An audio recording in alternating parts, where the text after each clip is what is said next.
Deeply involved, quiere decir profundamente involucrados. Esto es lo que dijo Larry Kudlow, que es un asesor económico que tiene oficina en la Casa Blanca. No es cualquier cuatro copas. Digo, nosotros los periodistas estamos dibujados, podemos decir cualquier barbaridad, pero este señor se supone que no puede decir cualquier barbaridad. Lo que dijo en su momento no fue desmentido a la altura de las circunstancias. Por eso digo, extraño silencio del gobierno en el editorial. No fue desmentido por el ministro de Economía, el propio presidente Macri, el jefe de gabinete. No, silencio. ¿Será este el plan secreto que está elaborando Melconian como un asesor en las sombras del gobierno? ¿El plan que va a suceder al gradualismo o a esto que están intentando? Tengo aquí en la mesa a un hombre que fue muy citado esta semana, ¿no? Porque ayer, por ejemplo, Jorge Asís decía, sáquenlo por teléfono a Guillermo Nielsen, porque... ¿O no? Sí, decía... Yo estaba durmiendo profundamente. Bueno, menos mal. Decía, sáquenlo por teléfono a Guillermo Nielsen. ¿Por qué? Porque se empieza a hablar en muchos lugares, porque así como habla Larry Kudlow, también Paul Krugman, premio Nobel de Economía, dijo la semana pasada que la Argentina tarde o temprano iba a tener que reestructurar su deuda. Y ayer Jorge Asís decía que así como estaban las cosas, las cuentas no cerraban y que Argentina iba a tener que reestructurar su deuda. Hoy se conoció también la carta de Guillermo Moreno como director de la Comisión de Economía del Partido Justicialista al Fondo Monetario, diciéndole cuidado con lo que van a hacer con los desembolsos del 2019. Y este señor que tengo aquí a mi lado también iba a ir supuestamente a los Estados Unidos y, corregime si me equivoco, decidiste no ir. Claro. ¿Por qué? Bueno, porque contrariamente a lo que ha ocurrido en otras oportunidades, en que la oposición dialogó con el Fondo Monetario, año 2002 concretamente, la oposición dialogaba y no era un gran tema. Acá una reacción muy fuerte, me parece que es una reverberación de la brecha. Hay toda una cosa, además las redes sociales, en fin, hay toda una cuestión que esto ayer lo hablamos por teléfono con Moreno. Él me tiró la idea de que iba a pedir esta reunión, qué sé yo, que necesitaba que yo fuera por un tema de tratar de hacer mejor la interfase con el pensamiento de la gente del fondo. Yo le dije que sí, sin pensarlo demasiado, la verdad. Ahora, esta mañana, cuando vi la reacción que había... Que casi decían que era golpismo. Que era golpismo, que era traición a la patria, lo que se les ocurra, lo peor que puedan pensar. Ahí me pareció prudente bajarse. Entonces... Recordémosle a la gente que lo que pedía la carta de Moreno era decir, bueno, ir a hablar con el Fondo Monetario. Claro. Igual, en cualquier caso, ¿vos estás de acuerdo con el planteo de que hay que ir a discutir con el Fondo Monetario? ¿Por qué van a adelantar los pagos? Yo creo que es un tema... Más allá del gesto de ir a sentarse. No, es un tema de importancia nacional. ¿Por qué? Y esto hay que explicárselo a la gente, porque si no la gente no entiende muy bien de qué estamos hablando. El programa con el fondo que se aprobó el 20 de junio en el directorio del fondo y el cual fallamos en la primera revisión, que es la peor cosa que uno puede hacer en el fondo, fallar la primera revisión porque es la más fácil. Por eso pisaron los pagos para el lunes. Por eso los pagos están pisados, no sabemos hasta cuándo. Y por más allá de las sonrisas y los abrazos, sí, ¿no? ¿Viste? Porque esto es una cosa son los comunicados que hablan todo. No, y la diplomacia, hay un ejercicio muy grande de escritura diplomática. Pero la plata no aparece. Pero, claro, esa es la verdad. Pero volvamos a esto. ¿Qué es lo que pidió el presidente, que medio que lo dio como un hecho consumado en el videoclip de 1 minuto 40 segundos? Le estamos pidiendo al fondo que adelante los desembolsos de los años 2020 y 2021 al 2019. Con lo cual le deja una bomba de tiempo al próximo gobierno. En buen romance, esto quiere decir el gobierno que asuma, que incluso puede ser una reelección de Macri, cualquiera que sea, por eso digo esto es un problema nacional, no es un problema faccioso, ese gobierno va a tener todas las obligaciones de política monetaria y fiscal que le impone el fondo, pero no va a contar con ningún desembolso del fondo. El gobierno te podría decir, el incendio lo tenemos ahora, en 2 años, Dios dirá. Bueno, está bien, puede decirlo, puede decirlo. Porque el incendio, la verdad que lo tienen. Sí, y lo fogonearon. y lo fogonearon. Sí, el endeudamiento es de ellos. Por supuesto, por supuesto. Acá el gobierno hizo oídos sordos a todas las sugerencias de moderación que se le hicieron. Yo mismo las hice. Con el tema del gasto público en exceso, con el tema del endeudamiento, hubo advertencias clarísimas. No se puede aumentar el stock de deuda en un 50% en 2 años. Hoy por hoy, No es lógico. cifras del Citibank, el 82% del PBI es la deuda. Están ahí los cálculos alrededor del 80% y eso en los mercados internacionales es una luz amarilla.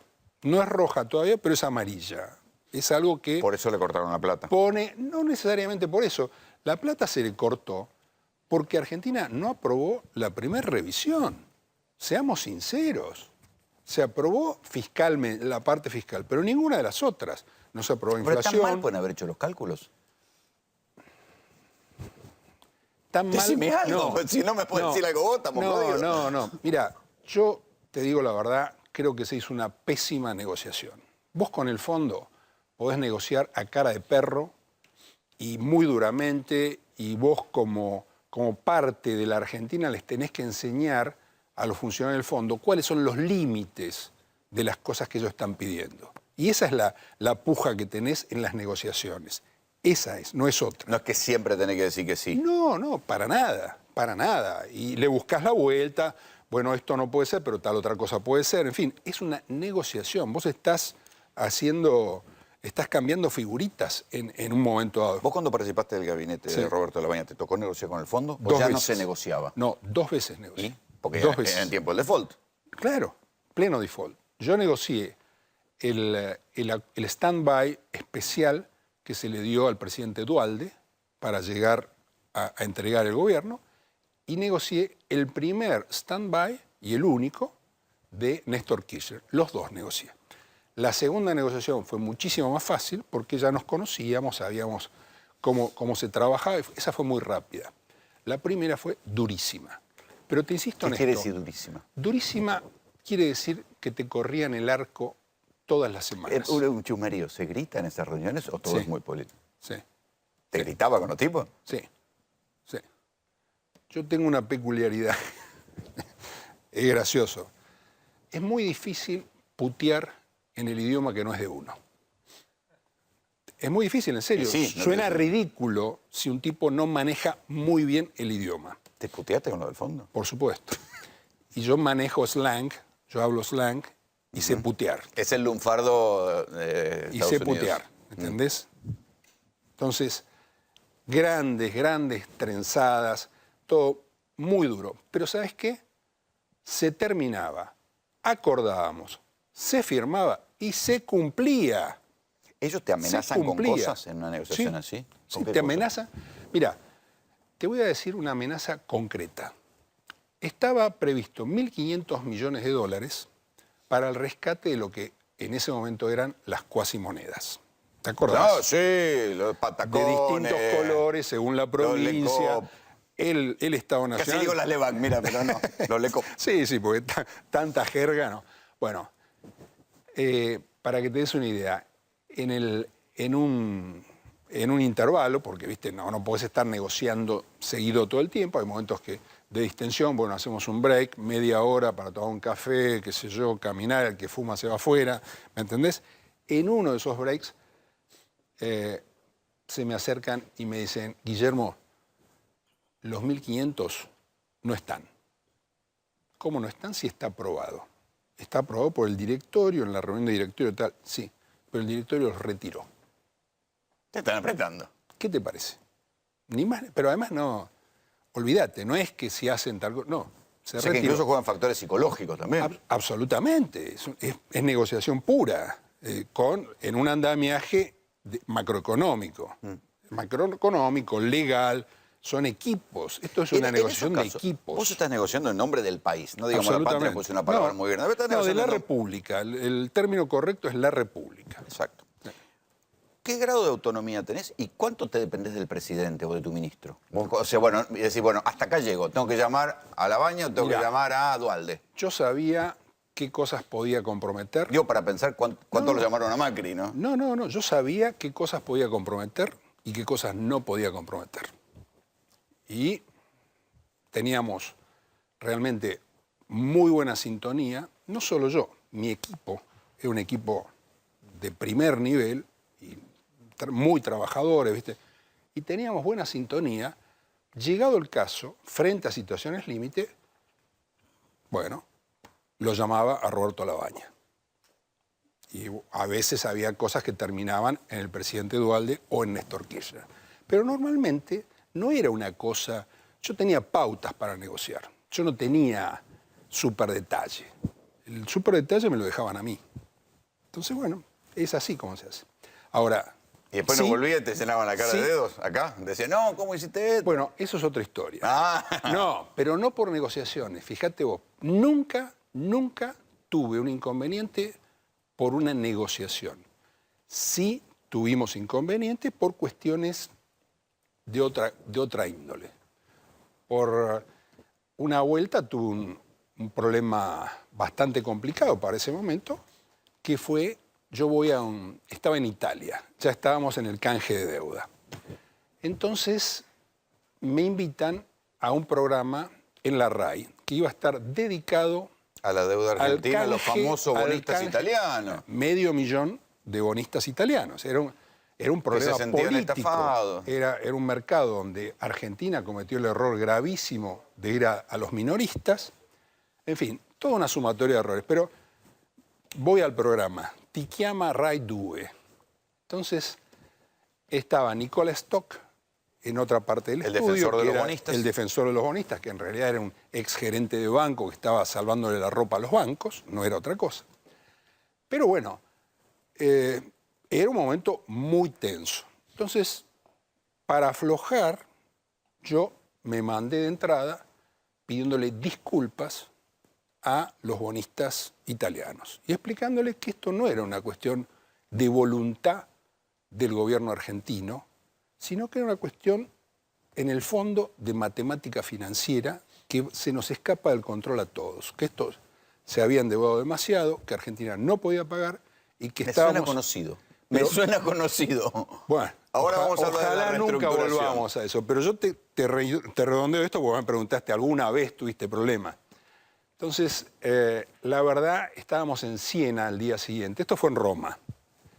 El programa anduvo bárbaro, un rating altísimo, estaban todos contentos y la verdad que es lo que más nos gusta a nosotros. Absolutamente, pero viste, pasamos el mensaje. Argentina es en algún sentido un país hijo de Italia, no lo hacemos a propósito, esto se nos escapa de las manos, en fin, la cosa quedó bien. Y aquí la corresponsal de La Nación, a la mañana siguiente estábamos desayunando en Siena y viendo los faxes que nos mandaban de Buenos Aires de los artículos, y hay un artículo extremadamente elogioso del programa. Extremadamente elogioso. Tan elogioso que yo, desayunando con mi equipo, les digo, esto nos va a traer un problema. Y lo trajo. Claro. Dijeron, si esto te elogian es por algo. ¿Cómo es posible pedirle disculpas? ¿Quién fue, Duhalde o Kirchner? No, Kirchner. ¿Cómo es posible pedirle disculpas? Un mes antes, el canciller Bielsa había ido a Japón y había pedido disculpas también, pero nadie lo quiso crucificar. A mí me querían crucificar ahí, pero bueno. Paul Krugman dice que la Argentina debería pensar en reestructurar su deuda. Yo creo que es demasiado fuerte y acá conviene hacer una distinción para el gran público. Reestructurar involucra pérdidas, normalmente.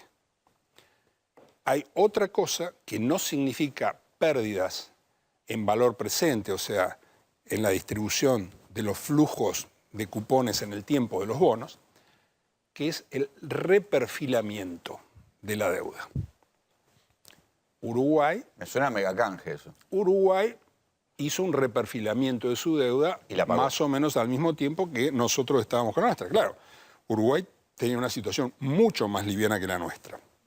Estos son temas de una gran sensibilidad. Esto no es agarrar una planillita de Excel y hacer 2 números. De hecho, estoy trabajando en ese tema con el que fue el economista jefe del equipo del canje de deuda, mexicano, José Barrio Nuevo, que era el economista jefe de Barclays, vive en New York. Estamos trabajando en refrescar ese modelo, que lo usamos también para Grecia. Y nos dio mucho peor en Grecia que en Argentina. O sea, un modelo muy robusto tenemos. Pero bueno, lleva tiempo, no es soplar y hacer botella esto. Hay que ser muy delicado con todo esto, pero lo que sí podemos decir que evidentemente este tema está sobre el tapete. ¿La deuda así como está es impagable? No, bueno, es lo que estamos hablando. Yo creo que sí, depende de lo que haga la Argentina. Y ahí... ¿Alcanza con el fondo, esta asistencia del fondo? En principio debería alcanzar si otras cosas se hacen bien. Yo estoy muy preocupado porque fíjate que toda la discusión es respecto al presupuesto del año que viene. No hubo discusión sobre las medidas, sobre la recaudación y sobre este presupuesto. ¿Qué medidas tomar ahora? Y vos caminás por Buenos Aires y vos ves un nivel de obra pública que no condice con la emergencia económica en que estamos. Es como que hay gente que no termina de entender esto. Bueno, ¿entendés? Dicen que hay obras públicas que están calzadas, que están financiadas. No es un problema que esté financiado. El problema es que hay que hacer ahorros. El problema es que para restablecer el equilibrio hay que gastar menos. No es que tengas presupuesto, no es que tengas los recursos. Acá estamos hablando de equilibrios que están perdidos. En ese sentido, yo... Pero si el gobierno está diciendo que está cortando partidas por todos lados. Para el año que viene. Este año yo no lo veo eso. Yo en la calle no lo veo. Y creo que nadie lo ve. ¿Qué pensás de esta cuestión de la dolarización? ¿Puede ser el plan oculto que están discutiendo? Mira, no, bueno, si antes que se vaya todo el carajo, dolarizamos. Hay dos cosas que realmente a mí me preocuparon mucho. Una es la que acabamos de ver, ¿no es cierto? Unos días antes, la columnista estrella del Wall Street Journal, Mary O'Grady, también hizo una columna referida a Argentina en la misma onda, exactamente en la misma longitud de onda. Esto que dijo, que vos rescataste al principio, deeply involved, lo está diciendo el jefe de asesores económicos de Trump. Y habla de una institución americana, habla del Tesoro americano que está deeply involved. Que está discutiendo, acá tenemos la columnista de Wall Street Journal, ¿sí? Propone que Argentina termine con la miseria del peso y dolarice. Hay que aclarar que el Wall Street Journal es un diario, digamos, pero de además ortodoxia y de la patria financiera, digamos, para decirlo sí, claramente. la patria de la globalización, exacto, digamos. Ni siquiera patria, es la globalización financiera. Mary O'Grady es muy importante como columnista, dificilísima, jorobada, en fin. Pero lo que yo quiero rescatar es que acá no es un loquito que estaba caminando por la calle 17 en Washington y le pusieron un micrófono y se puso a hablar. No. Acá me parece que es necesario dar una explicación concreta. Esta gente no habla porque sí. Y el gobierno no la dio. Bueno, pero aquí hay que dar una explicación. ¿Qué es lo que se habla cuando se habla con el Tesoro americano? ¿De qué estamos hablando? Hace una semana hubo una llamada de 15 minutos con Trump. Bueno, está bien, pero con Trump es otro nivel, digamos. Trump es la estratosfera, digamos. Están volando, orbitando. Deja de hablar con Mauricio Macri y habla sobre China o sobre Corea o con Merkel. No, acá hay una cuestión, cuando dice que está involucrado el Tesoro, está yendo a un nivel de detalle. Está yendo a un movimiento de una parte importantísima de la burocracia del gobierno estadounidense. Ahí quiero ir. Y eso no es una pavada.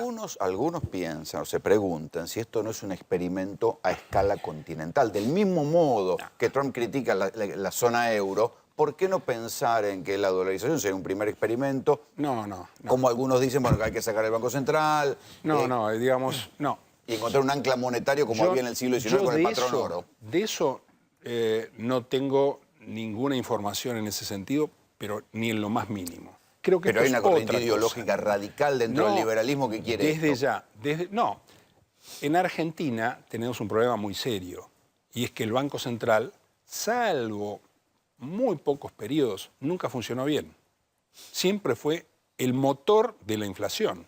En lugar de ser el ancla de la inflación, fue el motor de la inflación y lo sigue siendo. Lo sigue siendo. Bueno, porque no se sabe cuánto está emitiendo el gobierno. Se sabe que la base monetaria está creciendo a un nivel anualizado cercano al 40%. La inflación. Y eso no es para que nadie se quede tranquilo.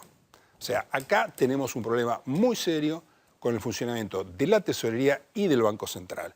Y esta prédica toma tangencialmente eso. Ahora, vos me decís, como el Banco Central no funciona, entonces vamos a la dolarización. No, señores, es un error.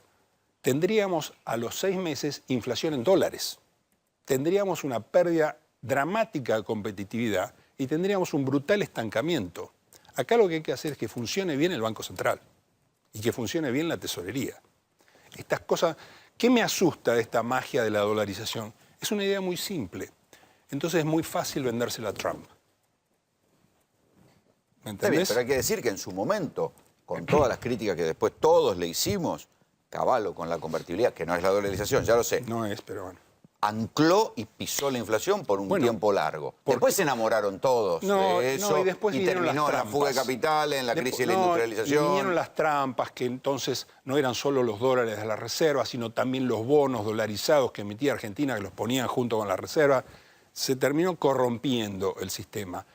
Pero esa idea de encontrar un ancla para frenar la inflación, una vez funcionó al menos. Funcionó. ¿Y qué quiso significar la convertibilidad?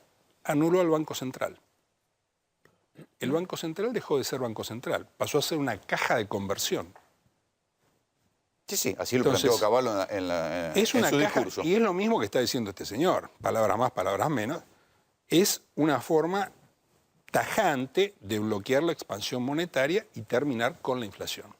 Ahora, ¿cuál sería el nivel de equilibrio para el dólar en ese momento? Porque algunos están diciendo, bueno, para que pueda haber un peso, un dólar, el dólar debería estar 80 pesos. Después de Sigó, que fue un ministro, el que apuesta al dólar pierde. Un ministro efímero, pero que es una declaración que va a quedar en la historia. El que apuesta al dólar pierde, y el dólar se siguió devaluando mientras él decía eso.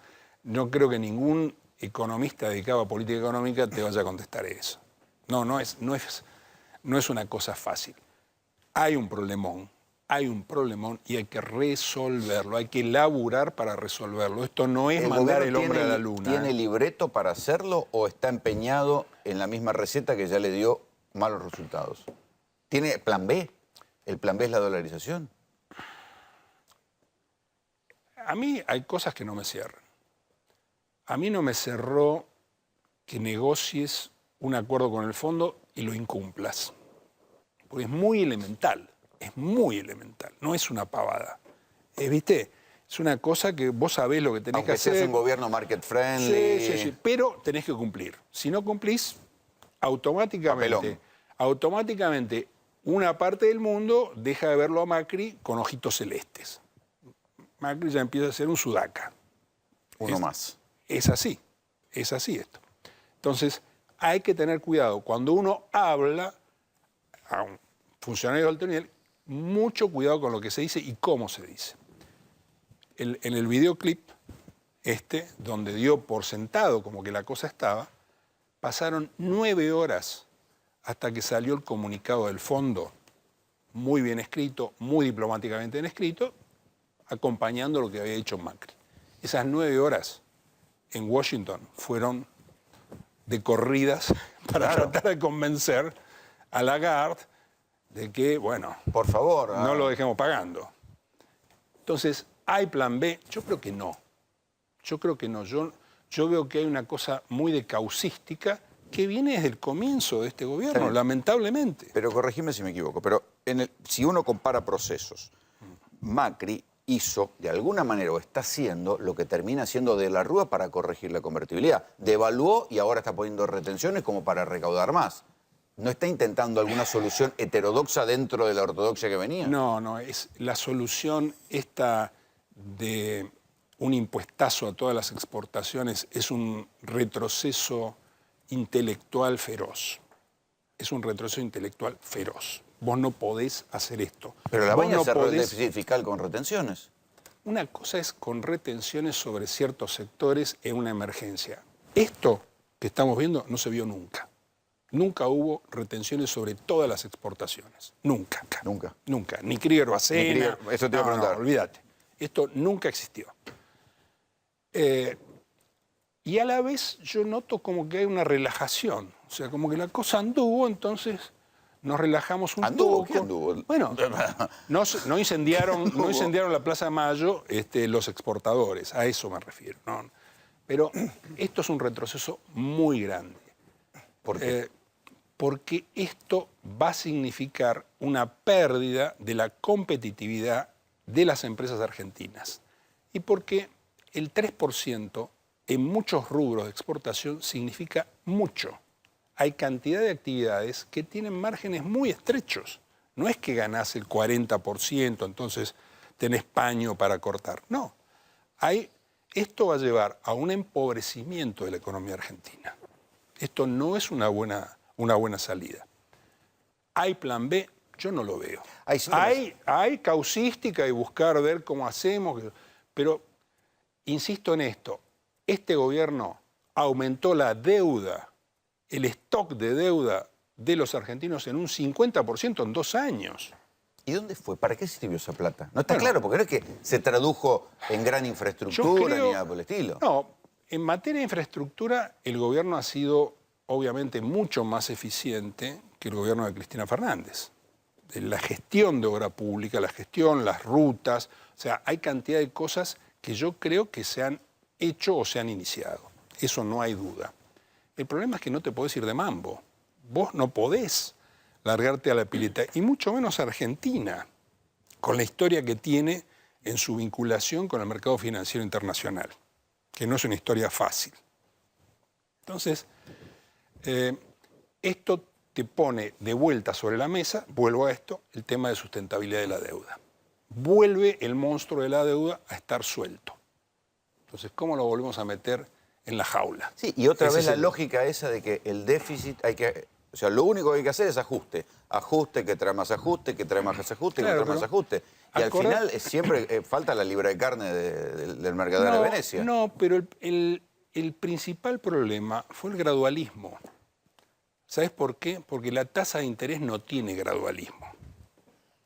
El gradualismo en hacer las reformas, el ir despacito, eso al lado de la velocidad de la tasa de interés sumada al aumento de la deuda, te mata. ¿Cómo lo mató al gobierno? Como se lo puso de sombrero. Ahí tiene la mesa, te quieren preguntar. Nielsen, dicen que se comieron en 3 meses todo lo que prestó el Fondo Monetario, y yo digo que no, porque cuando el Fondo Monetario prestó 13.000 estábamos en 67.000 millones, y hoy a última hora todavía no se sabe si perforamos la base de los 50.000, si con las últimas ventas estamos arriba de 50.000 millones o abajo. Es decir, vendieron 4.000 millones de dólares más que lo que les prestó el fondo en 3 meses. Mi pregunta es, estas remates de dólares que hacen hoy a última hora, primera hora, que van tirando 100 millones, 200 millones, ¿qué lógica tienen y qué resultado tiene? ¿A quién se los venden? Esto de vender, porque digamos, lo que se supone es que no pase... Se sabe que cuando hay una mega devaluación como la que hubo ahora, del 120%... La mega devaluación te explica la demanda feroz que hay de dólares. Bien, pero ¿qué negocio tiene vender eso? En cualquier otro bien aumenta el precio y cae la demanda. Argentina, como es un país bimonetario, porque el peso de tan mal que ha funcionado el Banco Central no funciona como reserva de valor, la gente ahorra en dólares. Entonces hay una demanda permanente que va más allá del superávit comercial. La gente demanda para ahorrar. Pero la gran demanda de dólares no es solo de la gente, es de la guita que entra y sale, ¿no? Digamos. No, hay también... De la bicicleta, de la fuga de divisas. Hay, según la coyuntura, entra o sale. Pero yo voy a lo fundamental, lo que no cambia. Lo que no cambia es, señores, llevamos muchísimos meses de 3.000 millones de dólares de demanda de formación de activos externos. ¿Eso qué quiere decir, en buen romance? Es el dólar con el que ahorra toda clase social en Argentina. Desde el que tiene más plata hasta el que tiene menos plata. Pero usted fue parte de un gobierno que lo puso a 3 pesos y estuvo para llegar a 3.80 casi 8 años. Hay un momento cuando una devaluación está bien hecha y no se la hizo al mercado, sino que está hecha, dicen, bueno, vamos a poner un precio de referencia que nadie quería comprar dólar a 50 pesos. No, está bien, pero... ¿Para qué vende? Pero la base es tener estabilidad de precios. Si vos tenés una cierta estabilidad de precios, entonces Además nosotros, no te olvides, hay algo que también hay que decirlo cuando estamos hablando de esto. La Argentina de la crisis del 2001 es una Argentina que había perdido los reflejos inflacionarios a consecuencia de la convertibilidad. La convertibilidad había sido tan exitosa que se había perdido el reflejo inflacionario que tenían todos los argentinos de salir corriendo a comprar dólares. Remarcar por las dudas. O remarcar por las dudas, ¿entendés? Todos los comportamientos defensivos que los argentinos hemos adquirido a lo largo de nuestra vida. Un factor fundamental en haber realmente podido domar el monstruo de la crisis del 2001-2002 fue que el reflejo inflacionario estaba bajo. O sea que esta crisis es peor, entonces. Esta, en ese sentido, es mucho peor. Esta es mucho peor, porque ya está entrenado, ya el monstruo está suelto nuevamente, el monstruo inflacionario está suelto, la gente no se engaña con esto, todo el mundo sabe lo que pasa y uno comprará latas o fideos secos y otro comprará dólares, en fin, la gente busca mecanismos protectivos. En este momento hay sectores industriales con demanda muy alta porque son refugio de inflación, porque esos bienes son refugio de inflación. Sí, a eso agregarle las tarifas, que las tarifas agregan un balde de nafta a la inflación de costos. Por supuesto, no. Lo de las tarifas, la verdad que es parte terrible de la herencia. Las tarifas se pisaron 12 años. Y eso fue un error gravísimo. Está bien, pero se soltaron mejorando la rentabilidad de las empresas de manera geométrica. Se soltaron a los sopapos y mal. Pero lo que digo es, en Argentina tenemos que aprender que hay ciertas reglas de juego de la economía que tenemos que respetar. No importa quién gobierne, no importa. Pero hay cosas que se tienen que respetar. Esto nos está saliendo carísimo. Todo el tema tarifas, la adecuación tarifaria es carísimo y a la vez es imprescindible. Un país sin energía no crece. No crece. Nielsen, usted recién decía que hablaba de reperfilar la deuda. Yo le escuché algo más o menos parecido a un economista cercano, a Joseph Stiglitz, el Premio Nobel de Economía. Ahora, la pregunta es, ¿reperfilar la deuda implica modificar plazos de interés, postergar el pago? Todo esto que significa, requiere una confianza, usted hablaba recién de esa renegociación en 2002. ¿Lo puede hacer este gobierno? ¿Tiene margen este gobierno para hacerlo? Bueno, es una pregunta abierta esa. Es una pregunta abierta, es algo a trabajar y algo a ver. Hoy no es evidente. Hoy no es evidente. No. ¿Qué impacto imaginás en la economía real? Porque hasta ahora hablamos de la macro. La economía real... ¿Qué se viene? No, la economía real empieza a sentir la mordida de la recesión. O sea, caída en las horas trabajadas, suspensiones e incluso fábricas que deciden que igual van a cerrar. Se ve con cuentagotas todavía, más allá de lo que se ve en algunos bolsones del conurbano, en algunas colas de gente que se cae del mapa. No hay esa sensación 2001. No, pero porque es distinto que el 2001. El 2001 tuvo algo letal y es que involucró a los bancos. Y además de involucrar a los bancos, involucró el descalce de monedas. Gente que ganaba en pesos y que iba a ganar en pesos por su actividad el resto de su vida. Pero acá hay pulverización de salarios. Claro, pero tenían hipotecas en dólares, por ejemplo. Acá hay préstamos UVA. ¿Qué va a pasar con eso? No. Pero no es lo mismo igual. El salto es más suave, digamos. Eso no es igual lo mismo que el dólar. En aquella época, se acomodaron, porque yo tenía un crédito en pesos en la época del 1 a 1 y no me lo, digamos, el Banco Provincia lo terminé pagando chauchi palito, la verdad. En pesos. Sí. En pesos, pero era el 1 a 1. Porque era negocio tener deuda y no tener depósito. Está bien, pero Claro. vos no sabés el trabajo que fue ese, no te das una idea la cantidad de reuniones que tuvimos con el Poder Judicial. Acuérdense de los amparos por los depósitos en dólares, en fin. Sí, y que la Corte estuvo a esto de hacer caer el corralón. Absolutamente. Porque hoy hay una visión en mucha gente, hay una visión idílica, como que fue una pavada el 2001. No, pero si la devaluación ya estaba hecho, esto, el otro. No, escúchame. Ese aspecto y la relación con la justicia nos llevó en algunas semanas, nos llevaba el 80% del tiempo del equipo económico. Porque teníamos, viste, amparos a rolete en Chaco sobre depósitos en Buenos Aires con gente que vivía en Capital. En fin, dio para todo. Con estas cifras económicas, Sí. ¿hay peligro en un estallido social? Eso es algo que, digamos, yo no soy un experto en los temas sociales. Desde ya les digo, lo mío es la parte financiera, la parte macro. ¿Qué pasa en otros países cuando se cruzan estas variables económicas? ¿Qué se ha visto? En general, depende mucho de la cultura del país. Hay culturas que yo lo distingo en culturas y liderazgos políticos. Liderazgos políticos pasa por convencer a la gente de ciertas cosas, sobre todo en situaciones de crisis, ¿no es cierto? En la verbalización, en poder galvanizar a través del discurso a una población. Eso no lo tenemos. Eso hoy no lo tenemos.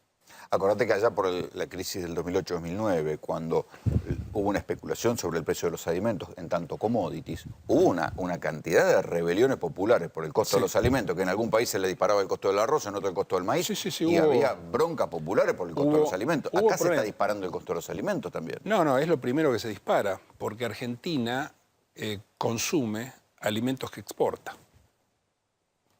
Exporta trigo, exporta carne. La harina es lo que más subió. Exporta maíz. 160% en un año. Claro.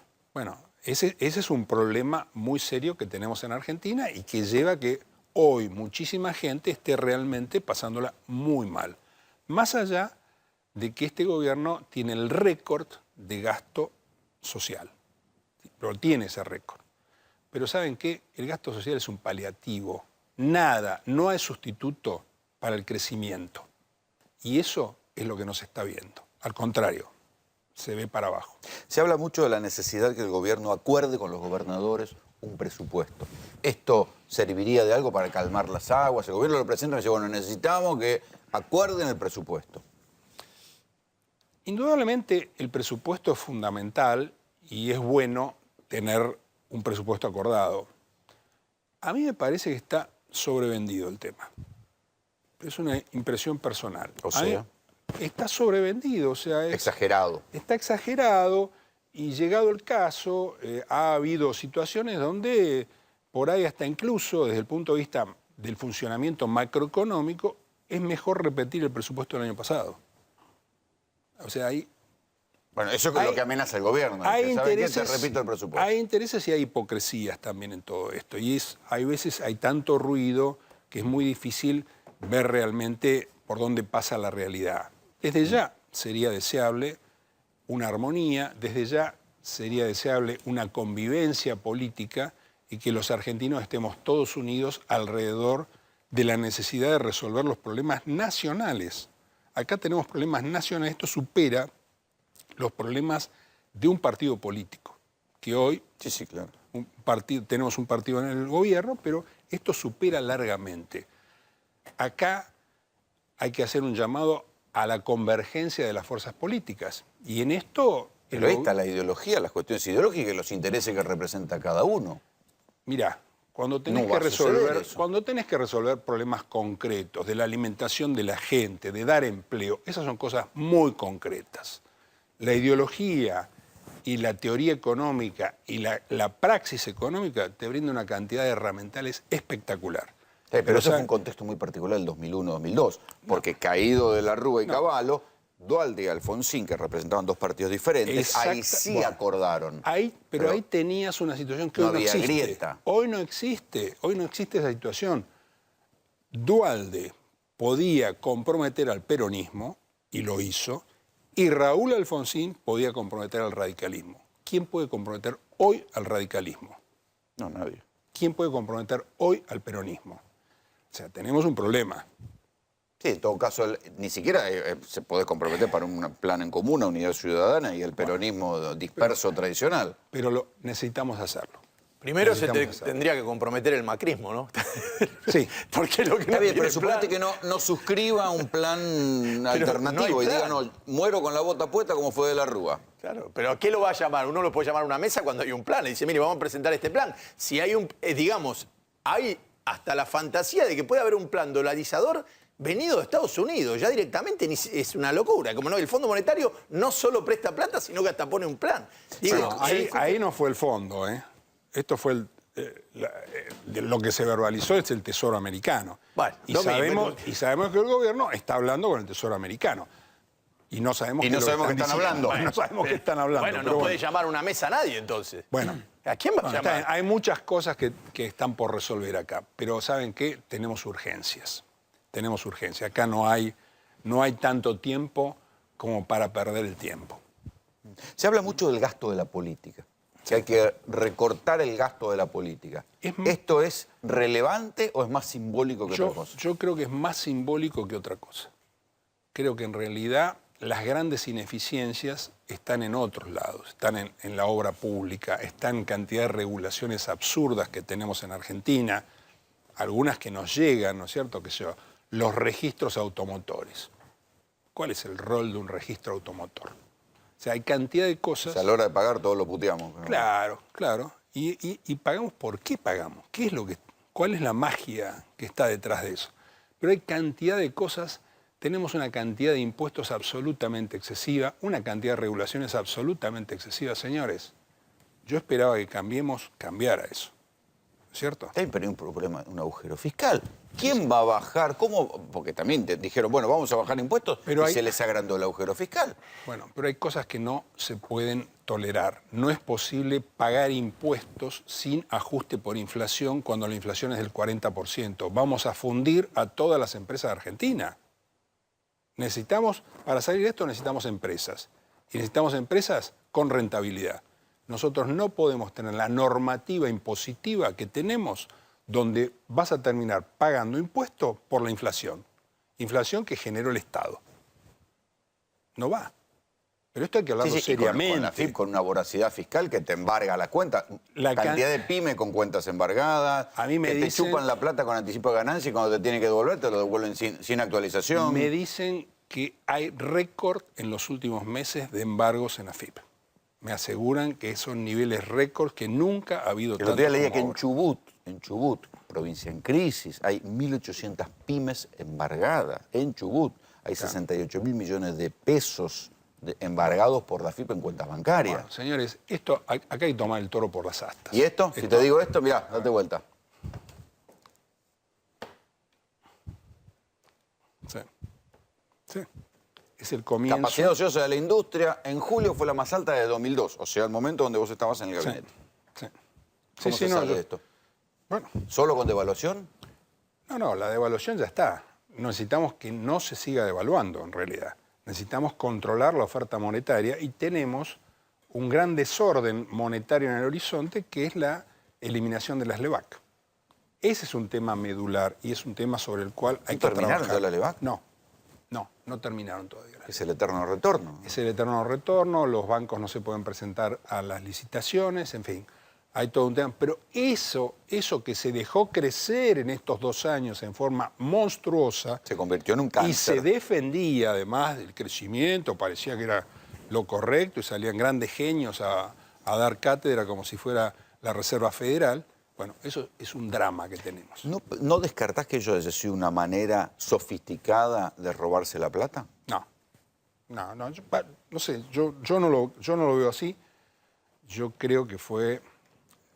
Cuando se fueron, no sé, 12.000, 15.000 millones de dólares que entraron por una puerta y salieron por la otra. Cuando vendieron a 20 y a los 10 minutos estaban 25. No, ahí fue terrible. Ese momento fue terrible, además, viste, a quiénes le vendieron y por qué se fueron. O sea, bueno. Smart money Ahí de está. primer nivel. No. Que hubo cosas Raras muy hubo. chocantes, las hubo. Me extraña Lilita Carrió que no haya dicho nada de eso. No escuché nada de Lilita Carrió con respecto a esto. Mire, sabe que que, tan medido que es usted y le dice eso Carrió, mire. Bueno, pero es una realidad. ¿Alguien escuchó me algo? parece. mire, ¿No hay usted sabe posibilidad que de que hecho este ajuste, esta devaluación, en algún momento pegue la vuelta? o que venga turismo extranjero traiga divisas, No, eso que la va. cosecha traiga divisas y esto No, no, cierre, cierre el agujero. No, eso ya está jugando, pero es un proceso gradual. Es un proceso Pues sí que no hay gradual. tiempo. No, eso no da vuelta estas angustias y estas ansiedades que tienen gran parte de la población argentina. Eso funciona, el turismo está funcionando. Esto digo, es una solución dual de metida en este quilombo. El sector... Sí, pero ya la solución dual de el nivel de gasto social que había en la crisis del 2001 comparado con lo que hay ahora era nada, nada. Era ínfimo. Lo que ha crecido el gasto social es una cosa... Por eso no explota. Ah. Por eso no hay explosión, en parte. Bueno, No porque hay- digo el no hay sistema explosión, armado. no hay explosión, pero hay implosión. Sí, ahí se destruye La el presión trabajo. tributaria está haciendo implosionar a todas las pymes y a grandes empresas incluso. O sea, acá necesitamos una cabeza pensante para resolver esto. Pero nadie está hablando cómo generar laburo. Esto es lo notable. Nadie está hablando. Decir, bueno, ¿cómo se hace para dejar de gastar en planes sociales y que haya laburo? Nadie discute esto. Todo el mundo tapa agujero, tapa agujero, tapa agujero, pero nadie dice, yo no sé, ¿por qué no hay un plan de vivienda? Algo Lo primero, que genere laburo. Lo primero hoy, les digo, y insisto en esto, lo primero son los equilibrios. Acá tenemos que parar la inflación. La inflación está matando gente todos los meses. Cada vez la plata alcanza menos días a los que pueden tener algún ingreso. Eso es lo primero. Y está pegando a la base electoral del gobierno, porque está pegando a la clase media directamente. Bueno, ni hablemos de la clase media, pobre. Pero esa es la base de todo esto. Y ese es el punto de partida. Ahora, el diagnóstico está claro. Hoy estamos lejos de eso. El diagnóstico está claro, usted habló de urgencias, pero la pregunta es cómo. Digo, usted lo llaman, el presidente Macri mira este programa todos los viernes, sobre todo cuando no juega Boca, y mañana a la mañana lo llama y le dice, bueno, Nielsen, vení. ¿Y cómo? Bueno, no puedo adelantar una posible llamada al presidente. Vamos, No, se agrandó Chacarita, no.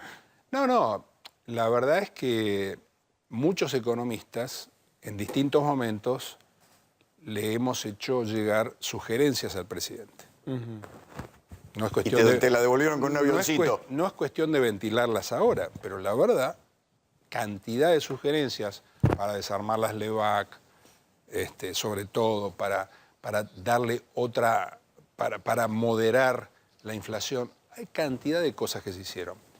En economía hay tres insumos ineludibles: trabajo, recursos naturales y tiempo.